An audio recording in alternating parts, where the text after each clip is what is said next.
بسم اللہ الرحمن الرحیم۔ مجلس انصار اللہ ڈنمارک کی جسم، دماغ اور روح کے موضوع پر منعقدہ ایک میلہ میں شرکت۔ رپورٹ محمد اکرم محمود، نمائندہ الفضل انٹرنیشنل۔ مجلس انصار اللہ ڈنمارک کو امسال کوپن ہیگن میں جسم، دماغ اور روح کے موضوع پر منعقد کیے جانے والے ایک میلہ میں شرکت کی توفیق ملی۔ قبل ازیں اسی موضوع پر 3 مختلف مقامات پر منعقد ہونے والے میلوں میں مجلس شرکت کر چکی ہے۔ یہ اس سال کا چوتھا میلہ ہے جو مؤرخہ 3 تا 5 نومبر ڈنمارک کے دارالحکومت کوپن ہیگن میں واقع ایک ہال میں منعقد ہوا۔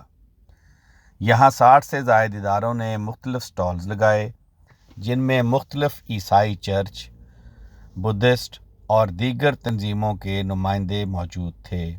اس میلہ کی خاص بات یہ ہے کہ اس کے زائرین اکثر روحانی اور جسمانی امور کے بارے میں معلومات حاصل کرنے کے متلاشی نظر آتے تھے۔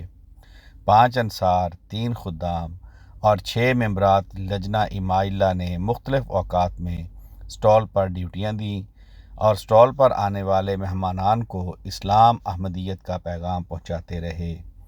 اس میلہ کی انتظامیہ نے بڑی خوشی کا اظہار کیا کہ پہلی بار ایسا ہوا ہے کہ کوئی اسلامی تنظیم باقاعدہ اس میں شامل ہوئی ہے۔ 5000 سے زائد لوگوں نے اس میلہ کا دورہ کیا۔